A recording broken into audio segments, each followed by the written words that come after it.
didn't see.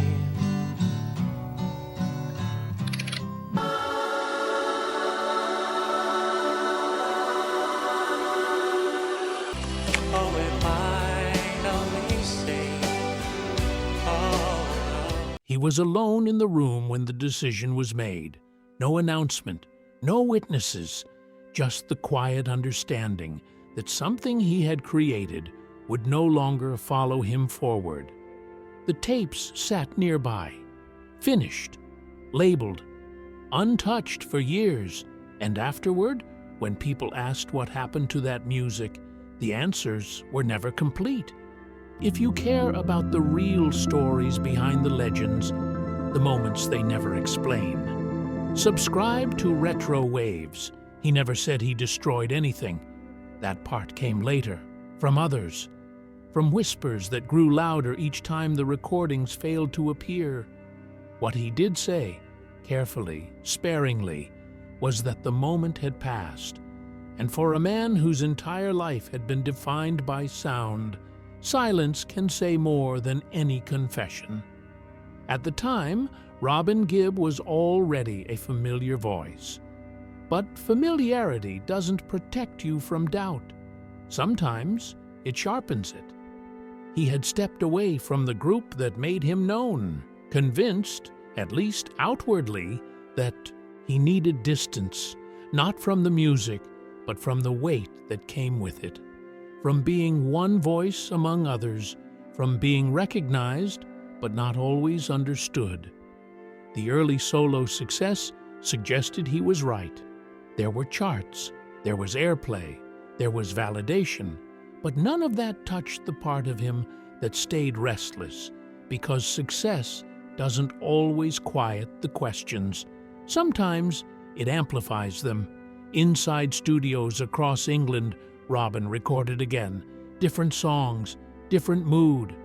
The arrangements were more inward, the melodies slower, less concerned with proving anything. People who heard early versions later described them as fragile, unfinished in feeling, even when technically complete. That description stayed with him. What followed was never explained publicly. The sessions ended, the tapes were cataloged, and then nothing. No announcement of delay, no explanation of cancellation, just absence. Years later, fans would begin asking the same question again and again. Where did that album go? Some assumed it was abandoned for practical reasons. Others believed it was simply eclipsed by what came next. But a different version of the story circulated quietly among collectors, journalists, and longtime observers. That Robin had made the choice himself. That after hearing the recordings as a whole, he grew uncomfortable, not with the songs, but with what they revealed. It was said, never proven, that he worried the music exposed too much, that it showed uncertainty at a moment when confidence was expected, that after tasting solo recognition, he feared being misunderstood more than forgotten. These accounts were always framed as rumor. No contracts surfaced, no receipts, no interviews confirming destruction. Still, the idea lingered that somewhere between pride and vulnerability, Robin Gibb decided not to be seen that clearly. The phrase "destroyed master tapes" became shorthand, not for an act that could be verified, but for something that felt emotionally true to those who followed his career closely. Because the music didn't disappear in the usual way. It wasn't lost in a fire. It wasn't tangled in legal disputes. It simply stopped moving forward. And in an industry that archives everything, stillness stands out. When Robin rejoined the Bee Gees, he rarely referenced the project. When asked about his solo period, he spoke warmly, but selectively, as if certain doors remained closed, even to memory. There was something about that moment he avoided describing. Decades later, when fragments of the recordings began to surface, bootlegs, acetates, whispers of surviving tapes, the myth deepened instead of dissolving. If the music existed, why hadn't he released it? If it didn't, why did so many people remember hearing it? The truth seemed to sit somewhere in between. Robin never confirmed erasure, but he also never corrected the speculation. And that silence did something curious. It allowed the story to grow larger than the songs themselves. By the time archival releases finally emerged years later, listeners noticed something unexpected. The music wasn't embarrassing. It wasn't weak. It wasn't unfinished in craft. It was unfinished in certainty. Songs that didn't reach outward. Lyrics that didn't insist on clarity. Melodies that lingered instead of resolving. In hindsight, it became easier to understand why he may have stepped back, not because the work failed him, but because it reflected him too honestly. At that point in his life, Robin Gibb was still deciding who he was allowed to be alone, a frontman, a collaborator, a voice apart, or a voice returning. Those questions don't always have answers that fit neatly into albums. And sometimes, the most personal work is the easiest to hide. What people call the disappearance may not have been an act of destruction at all. It may have been hesitation, a pause that lasted longer than intended, a moment when silence felt safer than explanation, but that pause would echo for decades. And the story people tell now, the $1 Million Album, the erased masterpiece, says as much about the listeners as it does about the artist. Because when something is withheld, we assume it must have mattered deeply. And with Robin, that assumption was never unreasonable. Still, the question remains, not what happened to the tapes, but what he heard when he listened back and decided the world wasn't ready to hear it with him. When the story followed him into later years, Robin never chased it away. He let it sit there, uncorrected, unfinished. For someone who spent his life shaping sound with precision, that kind of ambiguity was unusual, but maybe that was the point. Some things were easier to leave unresolved than to define. The Bee Gees moved forward quickly after his return. New songs, new momentum. Publicly, it looked like a reunion driven by clarity. Privately, it felt more like relief because stepping back into the group didn't require explanation. It didn't demand that he explain why he'd left or why he'd recorded music that no one was allowed to hear. The silence folded itself neatly into the larger story. Years passed, albums stacked up. Success returned in waves, but occasionally, in interviews, there were pauses. Questions that drifted too close to that gap in time. Robin would answer carefully. He always did. He spoke about growth, about learning, about timing, but never about regret, and never about the songs that didn't make it with him. What followed was never explained publicly, but the pattern became noticeable. Whenever the conversation turned toward vulnerability, he redirected toward craft. When asked about identity, he spoke about harmony. When asked about himself alone, he spoke about the group, as if solitude had become something he no longer trusted. Among collectors, the fascination only deepened. Stories circulated of early listening, sessions, of journalists who'd heard acetates but were asked not to write about them, of songs that felt unfinished emotionally, even though the recordings were clean. None of these accounts were ever verified. They lived in the margins, passed between people who cared deeply about details, and the language they used was telling. Not bad, not failed, just exposed. One track in particular was mentioned often, always vaguely, always without a title. Described as quiet, restrained, a vocal that didn't reach for certainty. That detail stayed with people. because Robin Gibb's voice was rarely uncertain. It was dramatic, precise, almost theatrical. To imagine it pulling inward instead of outward felt unsettling. Some believed that was the reason the album stalled. Not because of contracts, not because of marketing, but because the music didn't align with the image he'd built, or the one others expected him to maintain. This is where the rumors hardened that, after tasting solo success, he became more protective, not less, that he understood how easily an image could be misunderstood once it was released, and that he feared this album would be read the wrong way, not as evolution, but as retreat. Again, none of this was confirmed, but it was discussed, quietly, persistently, and Robin never denied it. As the years went on, the idea of the lost album became almost symbolic, a placeholder for a version of him that didn't quite fit anywhere else. Not the frontman, not the brother, not the harmony voice, just a man alone with his own words. When archival releases were proposed decades later, the hesitation returned.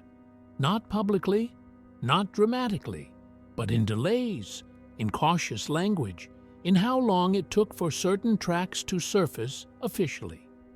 When they finally did, listeners noticed something else. The songs didn't sound like an artist chasing relevance. They sounded like someone stepping back from it. Less polish, more space, and that raised a different question. If the music was strong, and it was, why did he keep it hidden for so long? The easy answer was timing. The harder answer sat closer to memory, because once something is released, it no longer belongs to you. And Robin Gibb had spent much of his life negotiating that loss, of privacy, of interpretation, of control. The myth of destruction may have grown because it fit emotionally, not because he erased the music, but because he erased access to a part of himself. In that sense, the story wasn't about paranoia. It was about caution. A man who understood how quickly vulnerability could be misunderstood once amplified. Those close to him later suggested, again unconfirmed, that he revisited the recordings more than once over the years, that he didn't hate them, that he simply didn't know where to place them. They belonged to a moment that never quite closed, and reopening it required something he wasn't always willing to offer: explanation. By the time he was older, the world had changed. Confessional music was no longer dangerous. Ambiguity was celebrated. Silence was allowed, but the distance remained, because it wasn't just about whether the music should be heard. It was about whether he wanted to return to the person who recorded it. The lost album became less about disappearance and more about separation. A line drawn quietly and never crossed again. Still, the question lingered.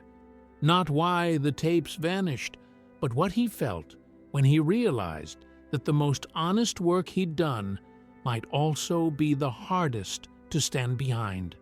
That answer, if it exists, was never offered publicly. And perhaps that was intentional, because some stories aren't meant to be resolved loudly. They sit, they wait, and they only make sense once enough time has passed to hear them without expectation.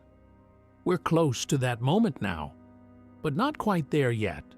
When the recordings finally resurfaced officially, there was no announcement, framed as a correction. No statement saying the story had been wrong. No effort to untangle rumor from fact, just the music, quietly placed into the world decades after it had been recorded, without fanfare, without explanation. By then, Robin Gibb was no longer trying to define himself. He had lived long enough to understand that some chapters don't need footnotes. They only need time. Listeners who approached the songs expecting a lost masterpiece were often surprised. The music didn't demand attention.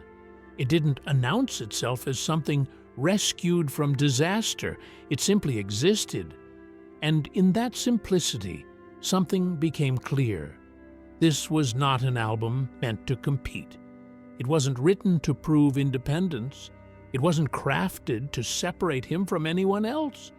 It sounded like a man pausing mid-sentence, as if the songs were never meant to stand alone, but to sit quietly beside him until he decided who he was becoming. That's when the story shifted, not outwardly, internally, because once the recordings were heard in full, the idea of destruction no longer made sense. The music hadn't been erased, it had been protected. Protected from misinterpretation, from expectation, from a version of the world that might not have listened carefully enough. In interviews late in life, Robin spoke differently, more slowly, more openly. He talked about fear, not as weakness, but as awareness, about how being seen too clearly at the wrong moment can feel more dangerous than not being seen at all. He never connected those thoughts directly to the unreleased album. He didn't have to. The distance between his words and that earlier silence was small enough to feel intentional. What once sounded like avoidance began to feel like restraint, because the emotional truth wasn't that he destroyed something he loved. It was that he recognized something unfinished in himself and chose not to frame it prematurely. The rumored paranoia, when stripped of drama, looked more like discernment, a sense that art doesn't always belong to the moment it's made. Sometimes it belongs to the moment it's understood, and sometimes that moment never fully arrives. The $1 Million Disappearance was never about money. It was about value, about deciding what parts of yourself are allowed to circulate and which are allowed to remain private. For an artist whose voice had been shared relentlessly since adolescence, that boundary mattered. By the time listeners finally heard those songs, they heard them without needing them to be anything. Not a comeback, not a statement, not a confession. Just a man singing from a place he once visited and quietly left. And in that context, the silence around the album began to make sense, not as secrecy, but as care. There are moments in every life when clarity arrives before readiness, when you understand something before you know how to live with it. Robin Gibb reached that place early and stepped back. Instead of forcing an answer, the world filled the gap with myth because myth prefers action over patience. Destruction sounds cleaner than waiting, but waiting is often the harder choice. In the end, nothing was erased. What vanished was a version of him that existed only briefly and didn't need to be preserved loudly to matter. The music survived, and so did the distance. And maybe that's why the story still resonates, because it isn't really about a lost album. It's about the quiet decision to protect something unfinished, to let it remain unresolved, to trust that meaning doesn't disappear just because it isn't explained. And sometimes, the most honest thing an artist can do is leave the door closed and let the silence speak for itself.